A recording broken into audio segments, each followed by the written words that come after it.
Buddhaṃ saraṇaṃ gacchāmi, Dhammaṃ saraṇaṃ gacchāmi, Saṅghaṃ saraṇaṃ gacchāmi.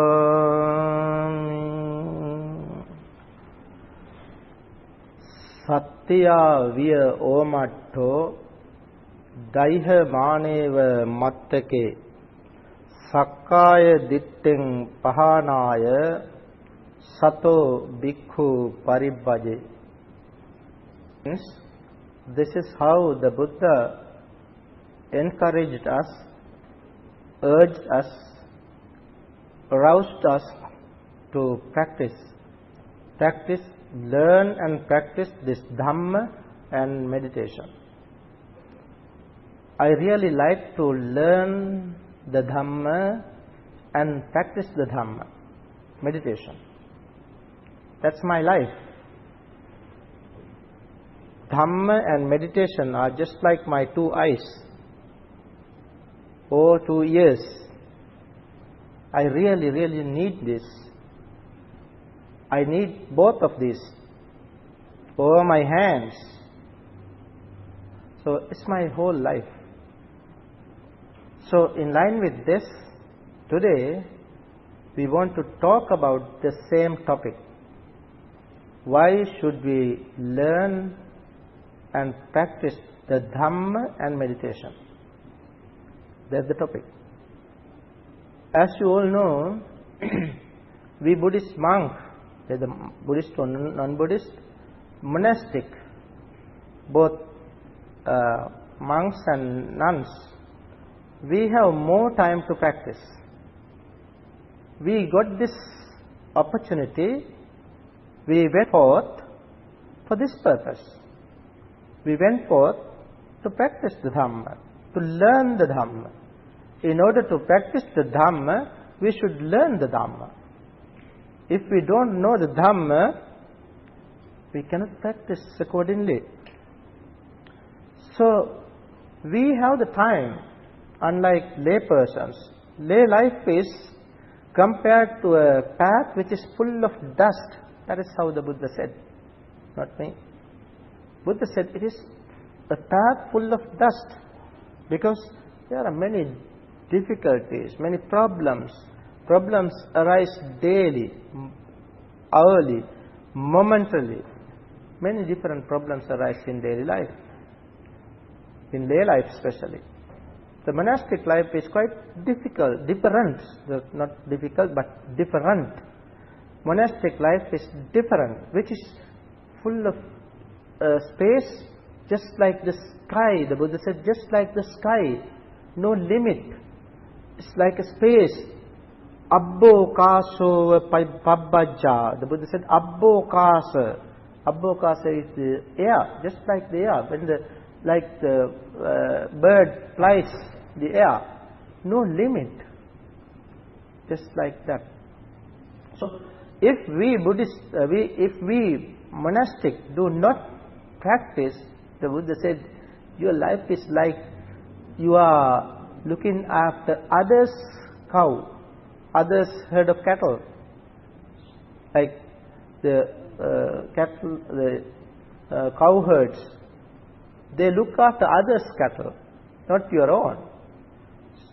So that's how the Buddha said, Gopova gavu ganayang paresam. You count others' cattle. No purpose. You have to count your own cattle, own cows.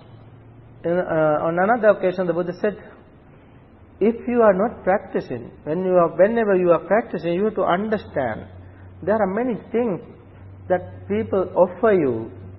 Gain, there are many gains, labha, gain. People help you, respect you, give you many different things. But it is one way. Gaining is one way. You can gain many things. You can earn many things. That is one way. Nibbana is the other way. Nibbana is the other way. So these are two ways, two methods. We have to understand clearly these two. Understanding these two clearly, Anyahi Labhu Panisa, Anya Nibbana Gamini. One is the way to gain. Anyahi Labhu Panisa. Anya Nibbana Gamini. Nibbana Gamini is the path leading to the Nibbana is another. We have to understand this, both these, and practice accordingly on the path to Nibbana. So not only monks, not only nuns, as lay persons, we have to understand this, and we have to learn the Dhamma, and we have to practice the Dhamma. As lay persons, as right thinking people, not everybody is practicing, not everybody is following a spiritual path. There are thousands, millions of people in the world, they have no spiritual life. They were born here, just eat, drink, sex, sleep, and then they die, just like animals. That is not the life. Human life, this life should be led according to the dharmic manner. Dharmic manner means according to the Dhamma, righteously. Righteousness is not a religion. It's a spiritual. We have to think of a spiritual life. How can I become a spiritual person? Then we can be happy. This is what I can follow. We have to understand the right way of living from different sources, from different teachers, masters. There are different masters in the world who have practiced Dhamma and who have listened, who have learned the Dhamma and practiced the Dhamma, who have meditated. So they know the right way. That means the way leading to peace, calm, righteousness, and realization of Nibbana, liberation. They know this, and they have taught us this.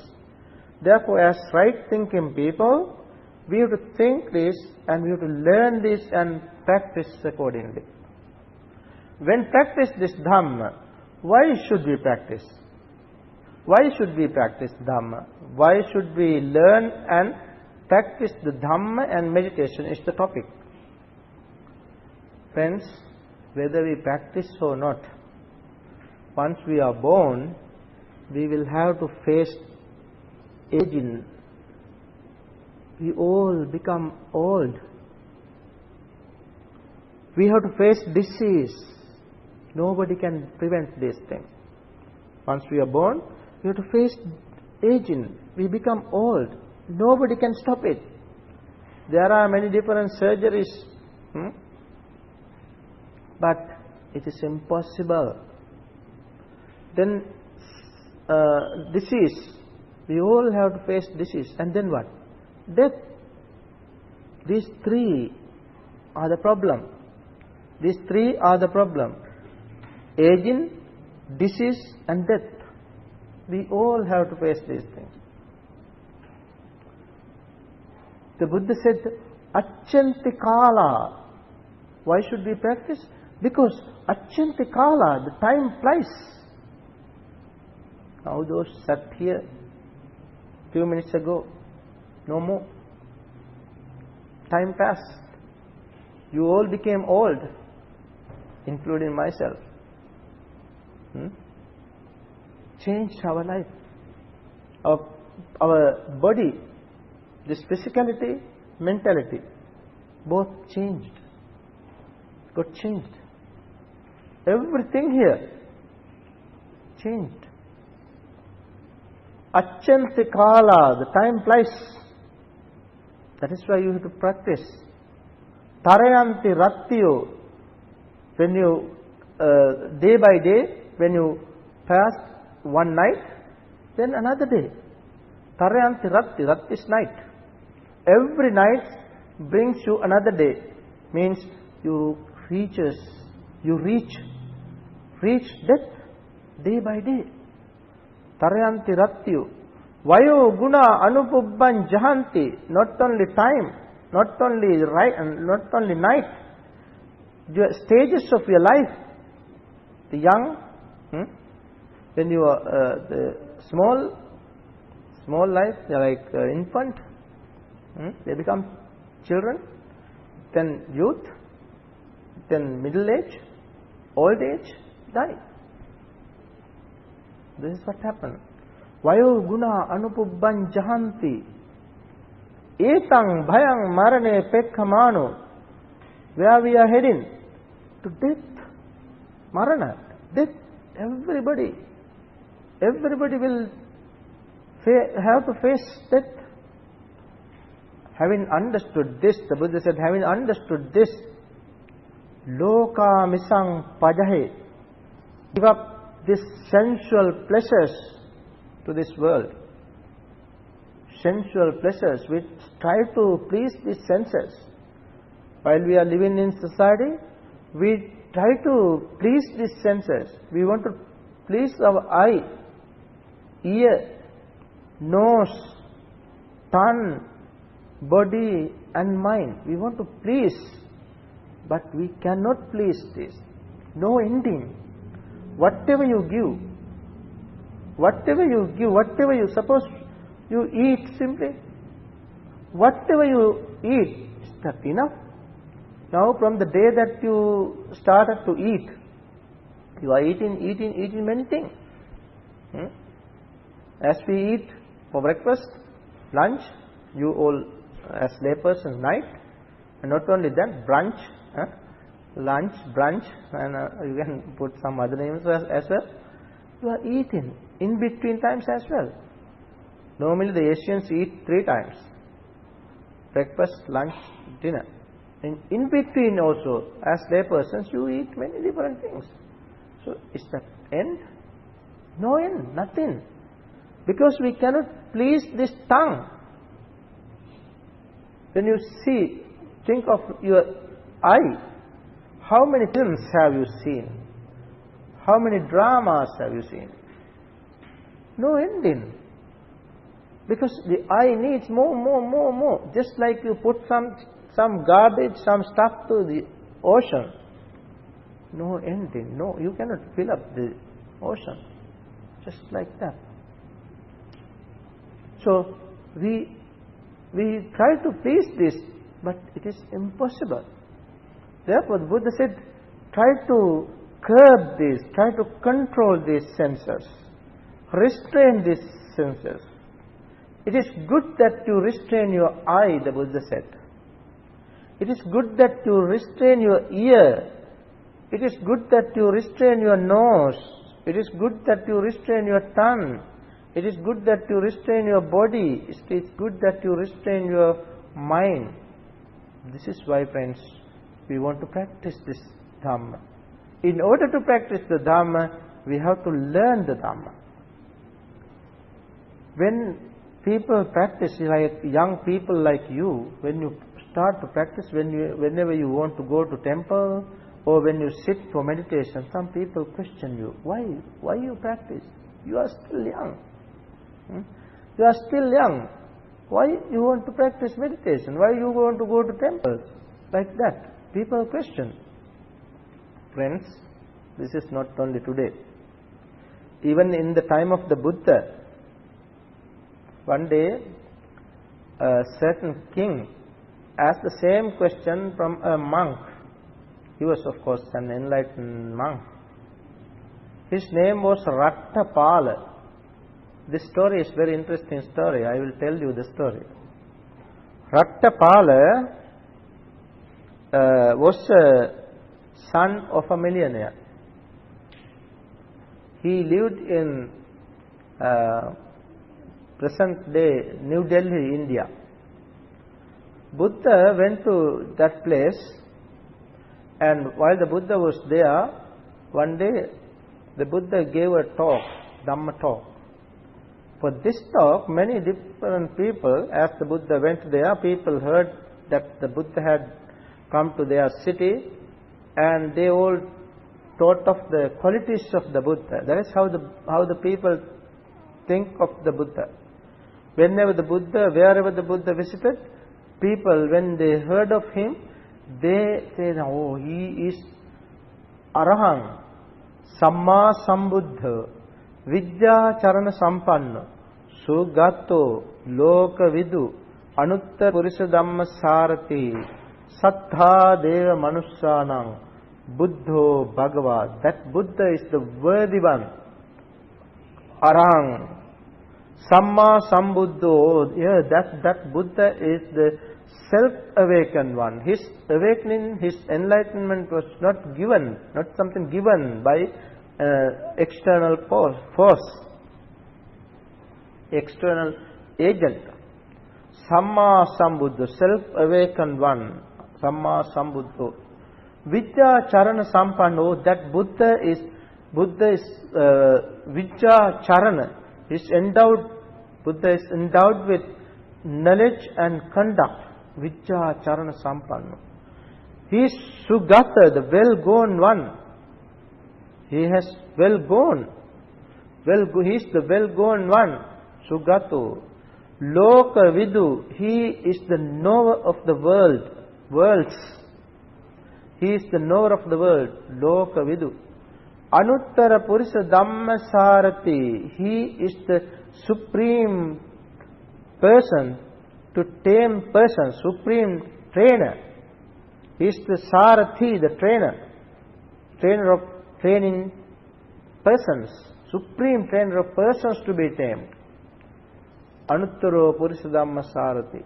Sattha Deva Manussanam.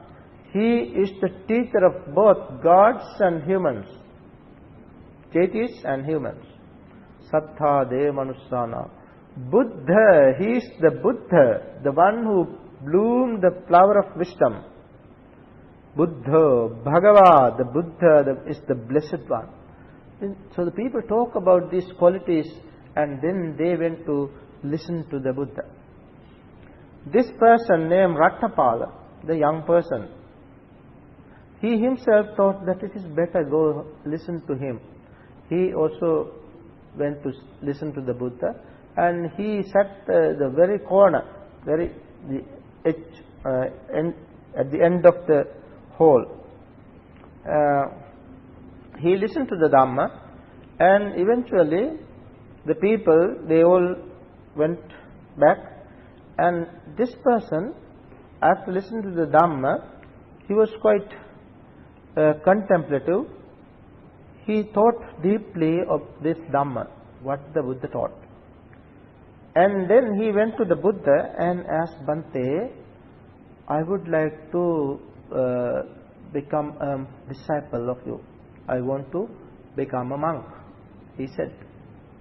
Then the Buddha said, it is all right, but you need your parents' consent, parents' permission. Then when asked, he said, it's all right, I can go home and ask their permission. So he went home and asked the parents' consent, parents' permission. But the parents, they had only that son, the millionaires. They said, you are the only one son, how can you get ordination? If you get your ordination, who is the heir of this property, this wealth, which is accumulated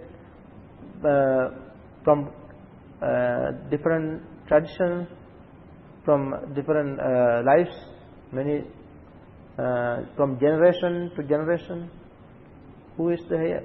So they did not allow him to get the ordination. Thereafter he stopped eating, drinking, just he slept.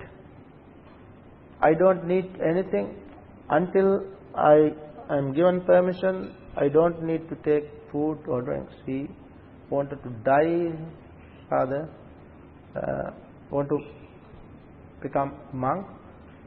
If not given permission, he was ready to die.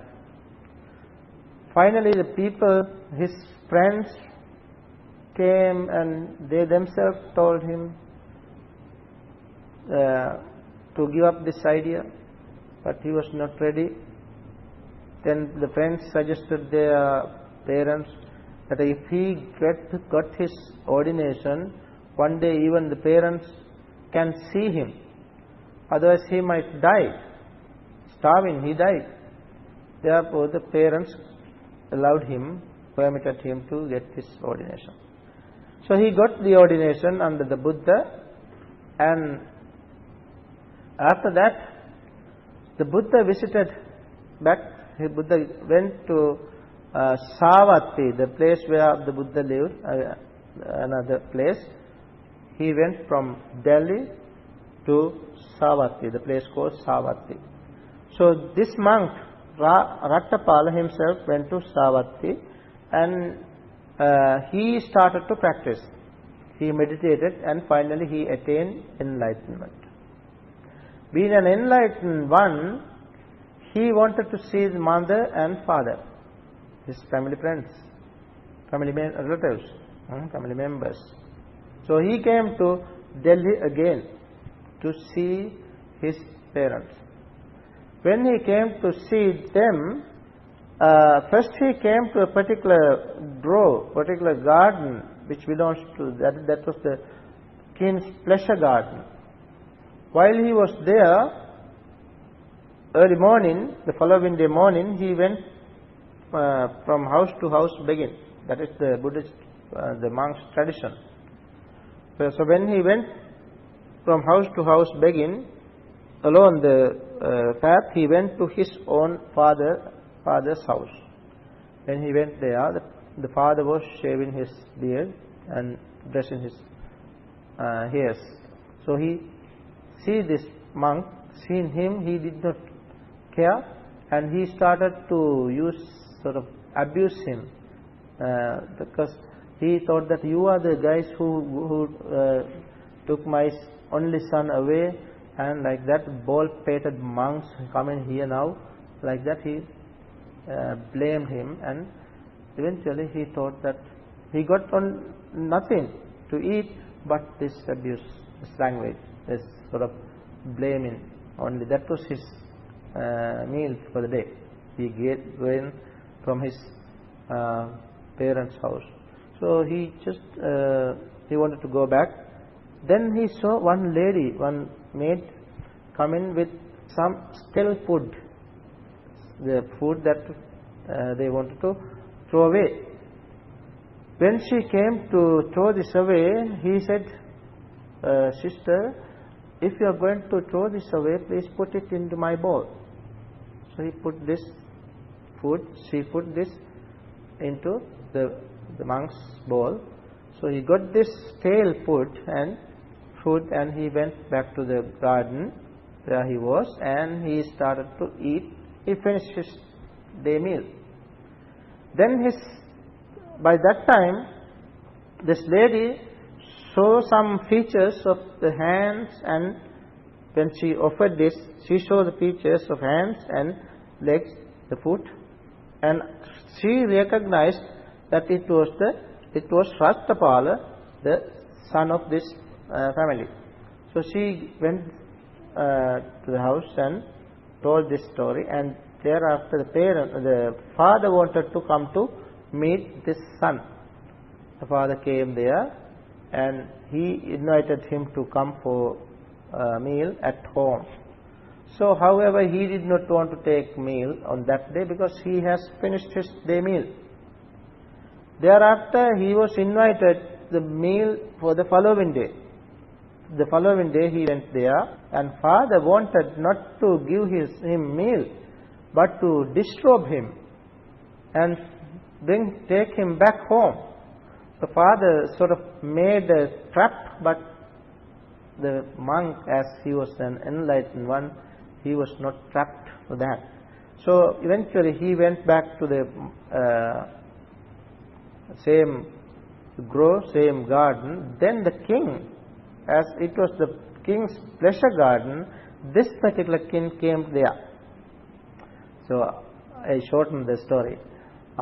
So the king came there, and the king saw this person. He recognized him. It was Rattapala. The king knows him. So the king said, "Master Rattapala, normally people get their ordination because when they are sick, they get ordination.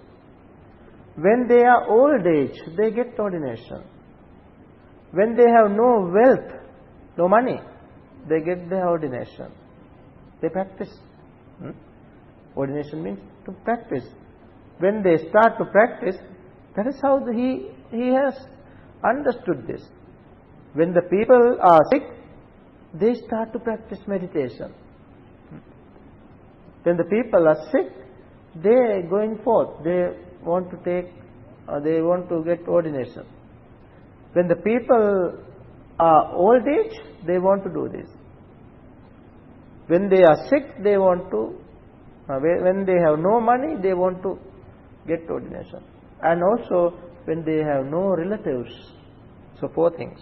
He said, when they are old age, when they are sick, when they have no money, no wealth, and when they have no relatives, they get ordination. So the king questioned him, Master, why you have all these things? He knows this. And why? Why you want to practice? Why you want to practice this Dhamma? Why you want to get ordination? Wanted to get this ordination? He asked. Then Venerable Ratnapala said, Your Majesty,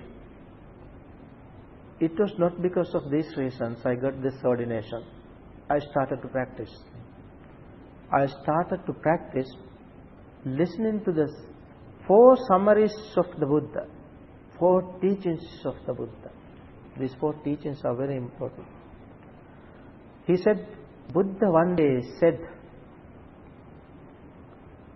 while the Buddha was delivering his speech, giving his Dhamma talk, the first day, Buddha said,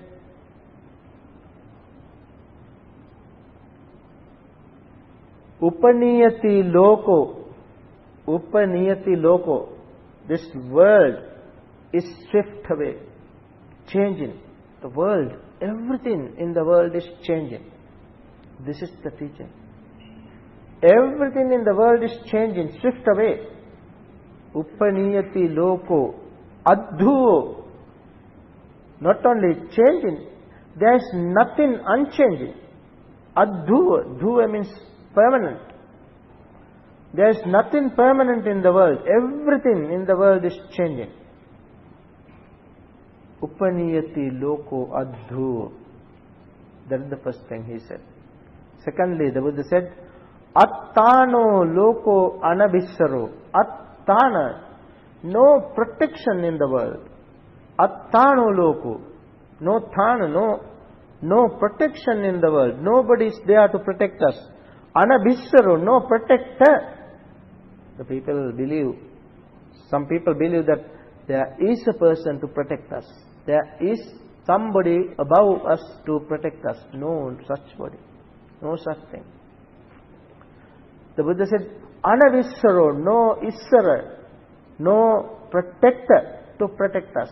Attano loko anavissaro. Then third, Assako loko sabbam pahaya gamani. Assako, saka is self, one's own. There is nothing to be called one's own. There is nothing to be called mine.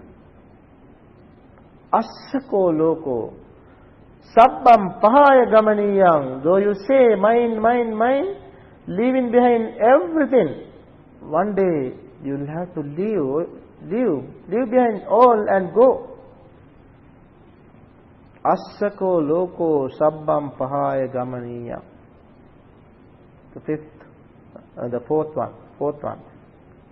statement.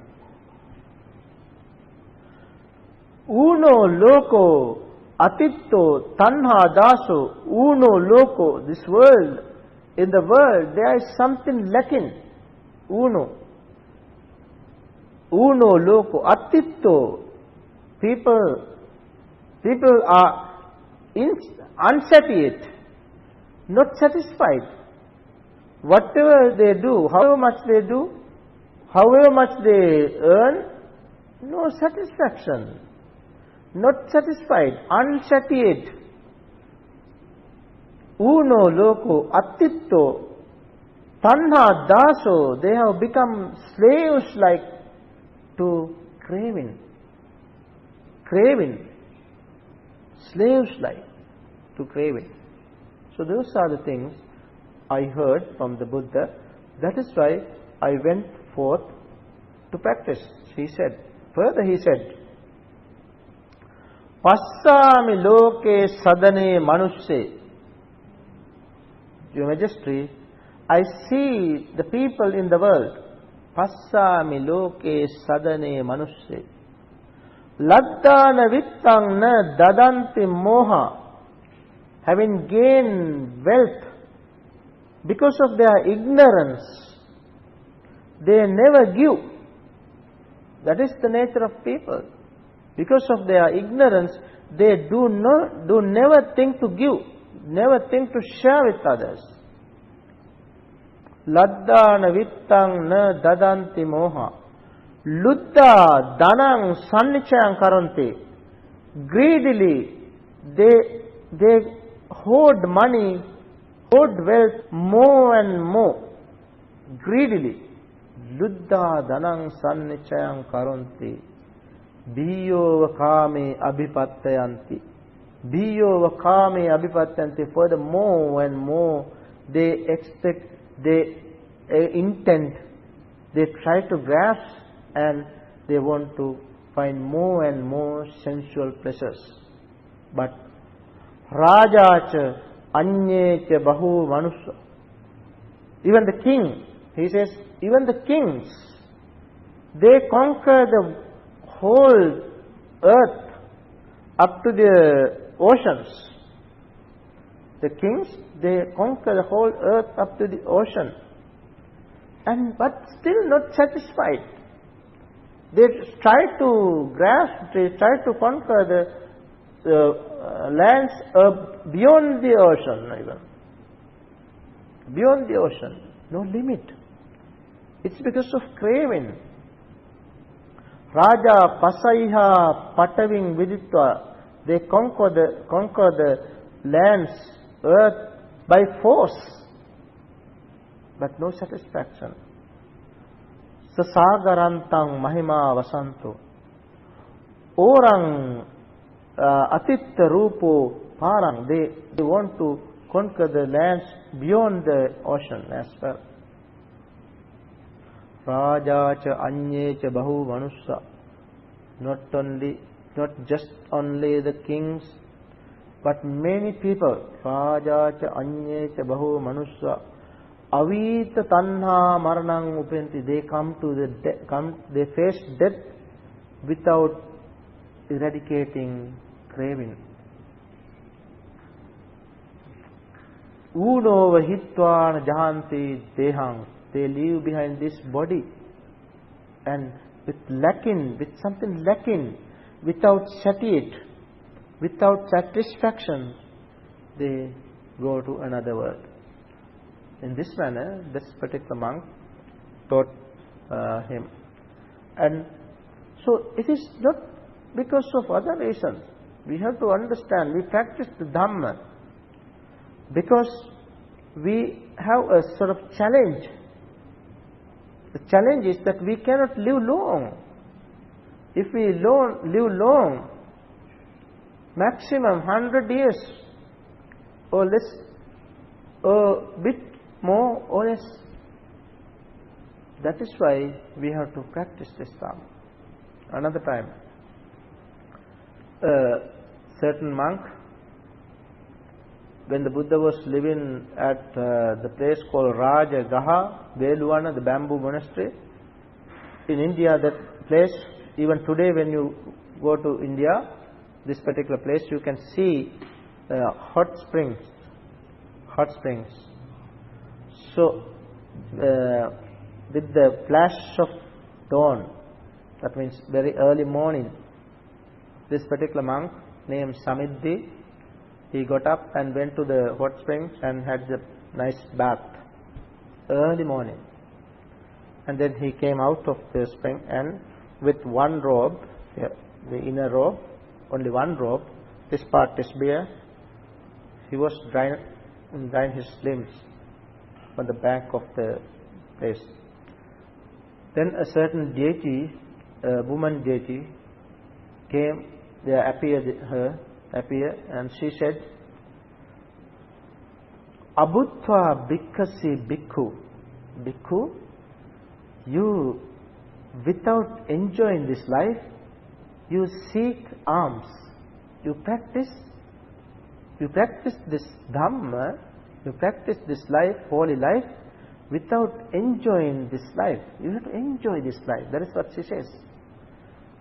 Abhutva bhikkhasi bhikkhu. Bhikkhu, you, without enjoying this life, you seek alms.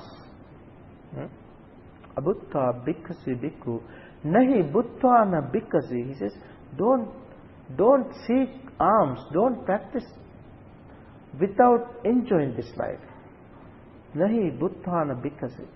Bhuttvana bhikkhu bhikkhasu. Having enjoyed this life, then you better seek alms, he said. Then the monk said,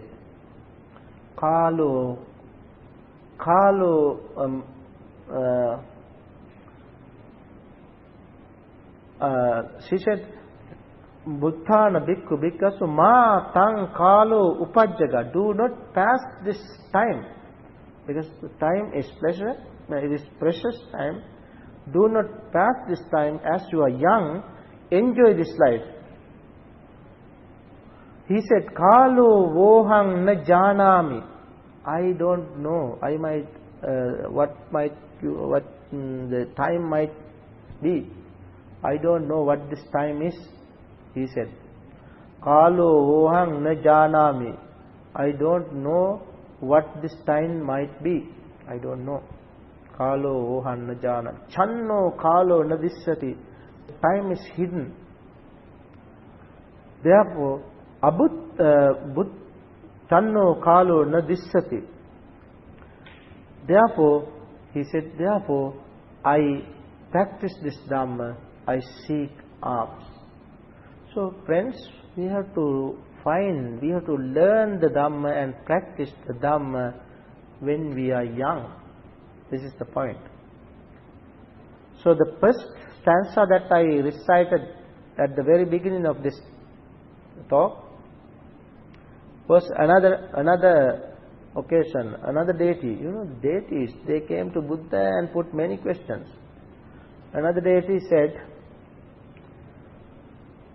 Satya via omatto, as if your head is smitten, head is stricken with a sword, or the head is on fire. You have to work hard to eradicate this lust and sensual pleasures, he said. The Buddha said, as the head was smitten with the sword, or the head is like on fire, hasty, that's the meaning, quickly, don't waste your time, quickly do this, quickly practice. The Buddha said, Satyavyo matto daihamaneyo matto. For what? Sakkaya dittim pahadaya. This is the best thing to be done by oneself. What is that? Sakkaya ditti. This personality belief is to be cut off. The Buddha said, in order to cut off this personality belief, practice this Dhamma as quickly as if your head is smitten, head is stricken with a sword, or the head is on fire. You have no time to waste. Therefore practice, the Buddha said. Sakkaya Ditti means personality belief. We believe that there is somebody, there is a person, there is an entity, permanent entity within us. With that, we are bound, we are wandering in samsara. So if one can understand the Sakkaya Ditti and cut off Sakkaya Ditti, Vichikicha and Silabbata Paramasa, these three, one can attain the path, enter the path as a stream enterer. Sotapatti, that is called Sotapatti. Stream enterer is the first stage of the holy life. Friends, there are 4 stages. Stream enterer, once returner, non-returner and Arahant. These are the 4 stages of the holy life. So, Buddha said, as laypersons, what are the best opportunities we have? What are the maximum, what are the best opportunity, the maximum level, maximum or the highest post that you can gain as a layperson? Patavya Ekarajyan, you can be the king of the whole earth. You can be the king of the whole earth. That means the whole earth belongs to you. It belongs to you. You are the king. Patavya Ekarajyan. That is one thing you can do. Then Saggassa Gamanenava, as the layperson practicing, you can go to heavens. That is another thing that you can do. The best thing, one of the best things that you can do. You can go to heavens. Saggassa Gamanenava. Sabba Lokadipachena. Oh, you can be a universal monarch. Universal king. Those are the things that we can do. Like the highest positions in the world. Highest occupation. Sabba Lokadipachena. Whatever you can do this. But of them all, if you can become a Sotapanna, if you can become a stream enterer, that position is the highest in the world. It is the greatest position in the world. Even though you become a universal monarch, the universal king, one day you will die and you will be born in hell. But if you become a stream enterer, you will never reach there. That is right. Even the universal king, one day after his death, he will be born as a hungry ghost. Universal king becomes a hungry ghost. But if you attain that stage called stream enterer, you will never be born in that realm as a hungry ghost. The universal king, one day, after his death, he will be born in animal realms, like a dog, like a cat, like a cow.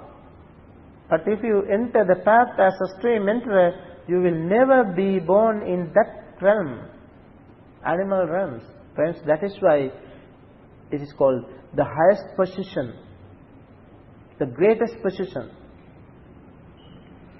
When one gains this position, when one enter the path as a stream enterer, one can understand real Dhamma. Real Dhamma. We have to understand real Dhamma. And we have to practice this Dhamma. What is that real Dhamma? Real Dhamma means when you enter the path as a stream enterer, you can realize 3 things. You can realize the 4 noble truths. 4 noble truths. These 4 noble truths are the truth. It is the one truth, though 4 facets of truth. 4 noble truths, which is the central teaching of the Buddha. We all, as Buddhists, as right thinking people, we all should know these 4 facets of the truth. Dukkha, Dukkha Samudaya, Dukkha Nirodha, Dukkha Nirodha Gamini Patipada. This is truth. Dukkha means unsatisfactoriness. It is all over the world. Wherever beings, there is unsatisfactoriness. There are 31 realms. In these realms, these 4 are there in the world. Dukkha is there in the world. That is the truth. That truth is there in the world. So then the second one is origination of dukkha. The first one is unsatisfactoriness. Second, the cause of unsatisfactoriness. The third is the cessation of unsatisfactoriness. The fourth is the path leading to the cessation of unsatisfactoriness. We have to understand these 4. When we realize, when we become a stream enterer, we can realize these things. We can understand, realize these things. Secondly, as I said, there are 3 factors, 3 principles that we can realize. The first one is the 4 noble truths. Secondly, he realizes the dependent origination. Dependent origination. We are interdependently existing in the world. We are dependent on other things. No isolated things in the world. No one thing in the world. Everything is interdependently. Everything is interdependently existing. One exists because of the other. That we can understand. Third, we can see 3 characteristics, 3 marks of everything, whether animate or inanimate. Everything has 3 marks. Impermanence, unsatisfactoriness, and soullessness. These are called 3 marks. So these are the Dhamma, the real Dhamma taught by the Buddha. We can understand, we can realize this Dhamma when we come to that state called stream enterer. So when we understand this, in order to understand this, we have to practice. You see now, if you want to understand this Dhamma, you have to practice meditation. And when you practice meditation, you understand this. These are like this. Yeah? Always hand in hand. We have to practice to understand, to come to this stage called stream enterer. When you come to this state called stream enterer, you can realize the Dhamma. So Dhamma and meditation together. Dhamma and meditation together, always together. So how should we understand this Dhamma? First of all, we have to understand even little bit about Dhamma. There are sources. Now, as you all know this technology, new technology, there are many different sources to understand Dhamma. You have to read this. As youngsters, whenever you get the chance, whenever you have free time, browse internet. You can find Dhamma. There are many different sites to understand the very word of the Buddha. There are some sites like Sutta Central is one called Sutta Central, if you have to know this name. Another one is Access to Insight, Sutta Central Net. Another one, access to insight.org. Or the third one, metta.lk.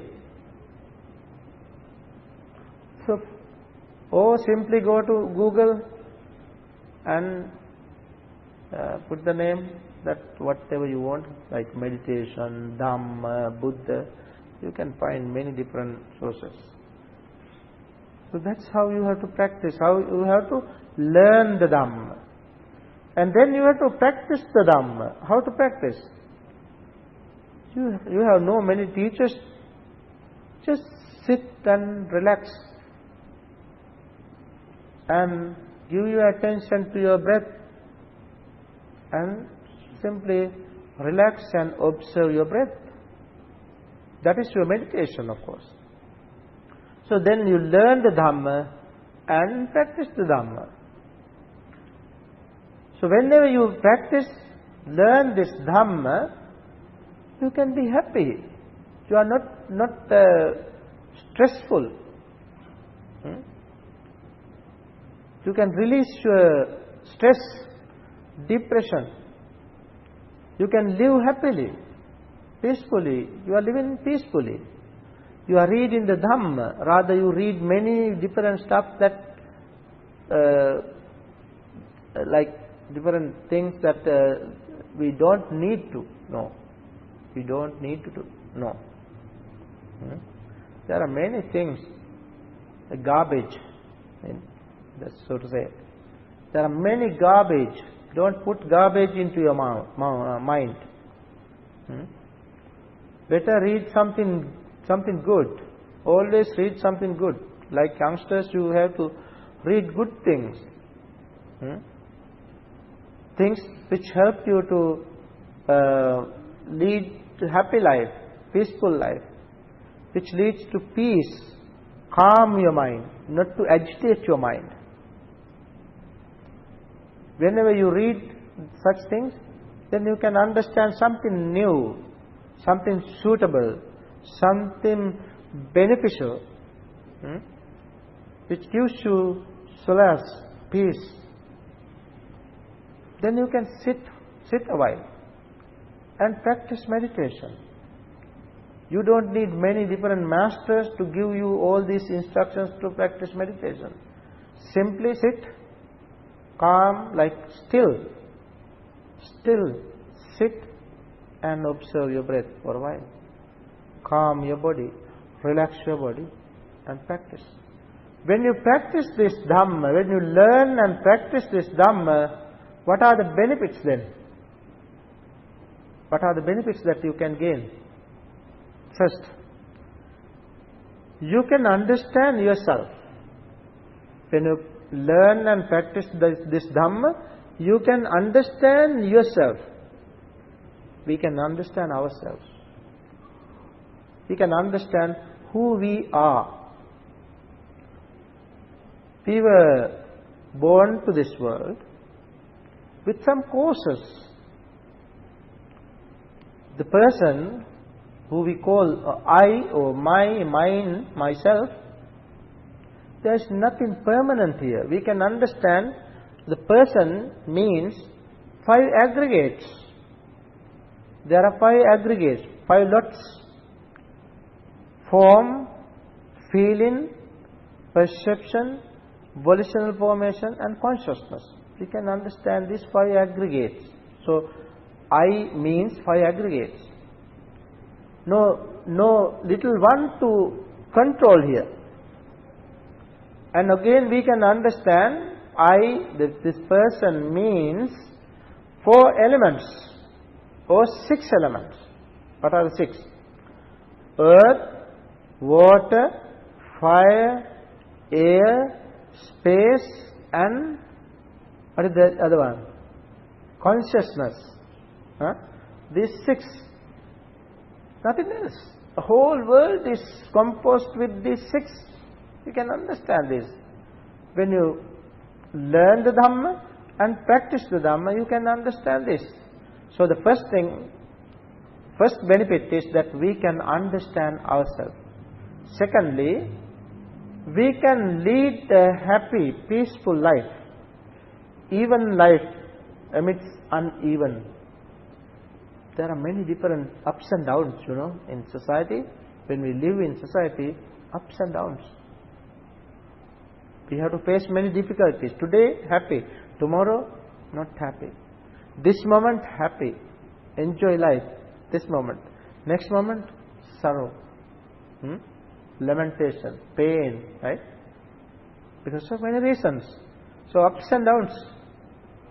If you know this Dhamma, if you practice meditation, if you learn and practice meditation, you can face this. You can live happily then, peacefully, because you know this change in nature.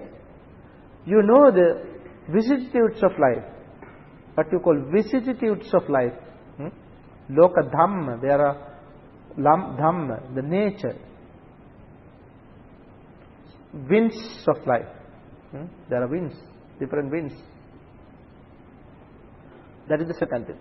Third one is, if you learn and practice this Dhamma, you can realize the Dhamma and come to the different stages of life, holy life.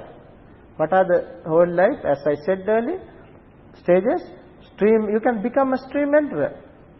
You don't want to wait for this. You don't want to wait the next life. According to the teaching, you can attain the first stage here. Second stage is called Sakadagami, the once returner. The third stage is called non-returner, the Anagami. And the fourth is Arahant, enlightened. You can become an enlightened one here. That is the last one. That is the highest gain that one can gain. So even that position is here. So you can realize these different stages of holy life. That's the third benefit that we can gain as the result of our practice. And the fourth one is, if not attained, if not realized and attain these stages, if we cannot become a stream enterer, once returner, non-returner, or enlightened one here, when we come to the end of this life, we can face death bravely. Don't you want to face death bravely? Peacefully. That itself is a benefit. That itself is a benefit of practicing this Dhamma. So those are the benefits of practicing, learning and practicing this Dhamma and meditation. So friends, this is how we have to understand the importance of this wonderful teaching of the Buddha. Let's all understand this teaching. Let's all try to learn more and more and practice again and again, so that we can lead, we can understand ourselves properly, we can lead happy and peaceful life, or we can realize the Dhamma and come to different stages. If not, we can one day we can face death bravely, peacefully. So this is the end of this talk. As you all listen to this Dhamma, we all gain wonderful merit. It's a great meritorious deed that we did. So by the power of all these good deeds, good thoughts, may we attain supreme bliss of Nibbana. Sadhu.